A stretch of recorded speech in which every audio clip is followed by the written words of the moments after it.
What's up, everybody? My name is Matt.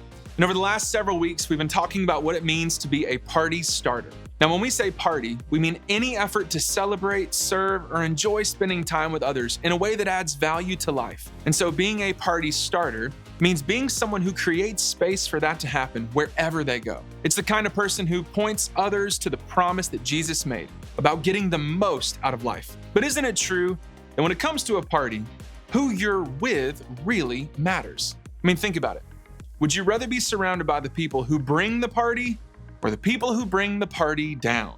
Yeah, I'd pick the party starters. For example, have you ever been around someone who is so absolutely, positively certain, without a doubt, no questions, convinced that they are right about something? And I'm not just talking about someone you can argue with for their case as to why Drake is the best rapper out there. We all know that's true. No, I'm talking about the person who can't be wrong about anything. That person isn't who comes to mind when I say party starter. Like, there was a guy that I worked with who's a huge Michigan football fan. But anytime you talked to him about it, his opinion on how good they were going to be, he would always end those statements with 100% no questions. I'm pretty sure there's some questions there, but you can't ask him anything. See, when we're really passionate about something or want someone to see things our way, we feel like we can't ask questions or change our mind or say, I'm not sure. Because that uncertainty or that doubt, it makes us look weak or dumb or unaware. And that's not how any of us want to be seen. So instead, we answer or we argue or we come off like we know it all, even though we know we don't. And eventually, we become the exact opposite of a party starter. We become somebody who knows, assumes, defends more than anything else. We think we know and we assume we're right, and we defend that position at all costs. And while we do, we tune out any voices that tell us anything other than what we think. We stop being curious. We stop wondering. We don't ask questions, and we close our ears to wisdom or advice or opinions from anyone who thinks anything else than what we think. And then we even bring this into our faith. We assume that being a Christian means being people who know, assume, and defend what we believe. We can't be wrong. We can't have any doubts or any questions, and we certainly can't say, I don't know. But here's the good news. That's not what faith is all about.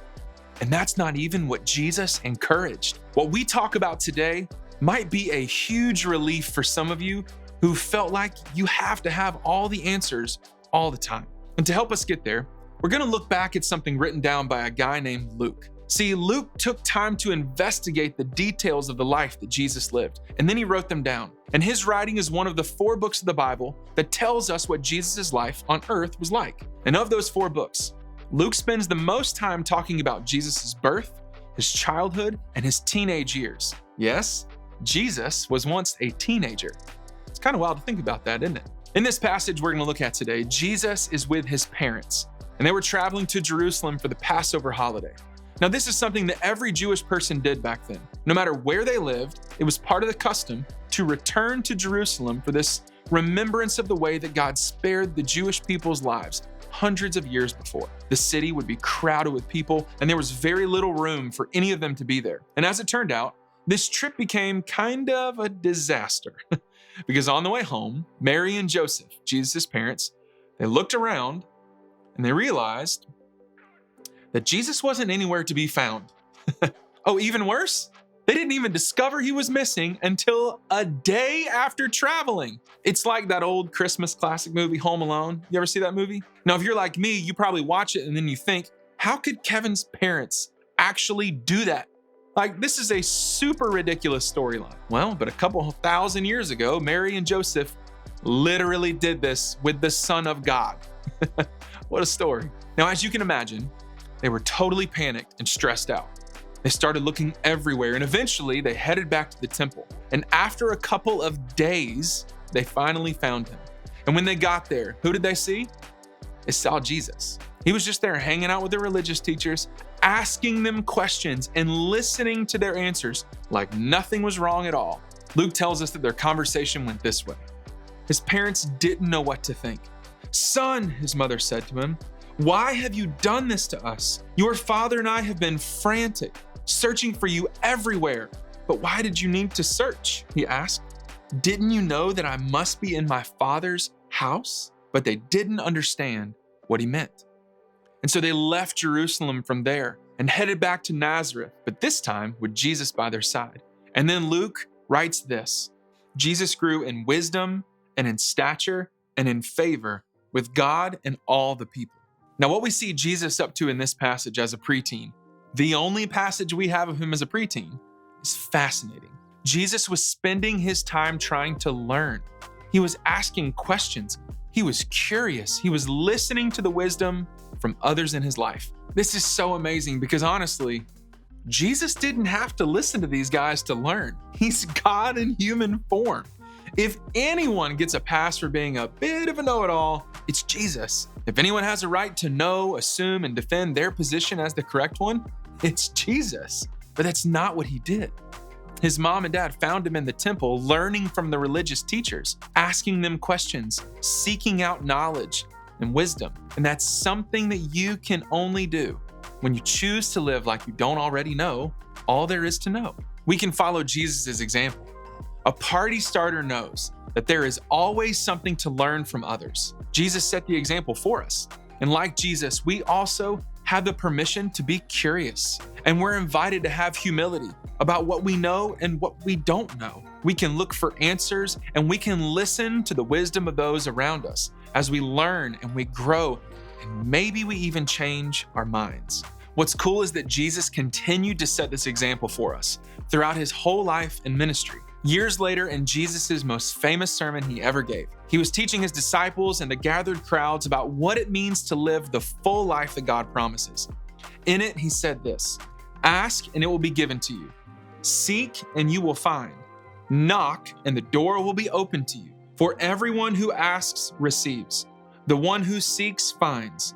And to the one who knocks, the door will be opened." It's important to note that just before this, Jesus was talking about humility. He was encouraging his followers to stop judging and to take on more humility than arrogance. And then Jesus tells them to do this: ask, seek, and knock. So it could be that Jesus is telling us exactly what to ask and seek and knock for in these verses. We ask for humility. We seek answers through curiosity and questions. We knock, looking for wisdom. And when we find it, we receive it. So that's what I want to challenge you to do this week. Instead of know, assume, and defend, try, ask, and seek, and knock.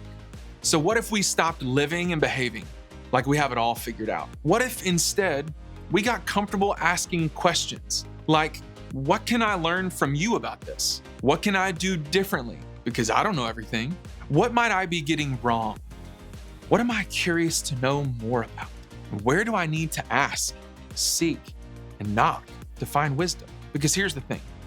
Admitting that we don't know everything, it isn't a sign of weakness. It's a sign that we are in touch with reality. Because if Jesus spent time learning, growing, and asking questions, then we should too. We should find the wise people in our lives to learn from and listen to as we grow in faith. And here's a hint. Your small group leader is definitely one of those people. That's what a party starter knows.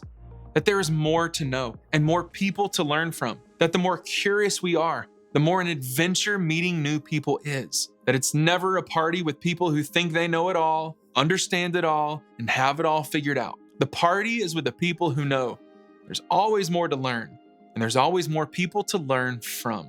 See, this party could use less know-it-alls and more question askers. In other words, the party could use more people like Jesus, because a party starter knows that there is always something to learn from others. And the sooner we begin living like we have something to learn, the sooner the world begins to look more like the party that Jesus imagined. So when you go to small groups and start learning alongside those party starters in your circle, I want you to think about this question: who is one wise person in my life that I can learn from?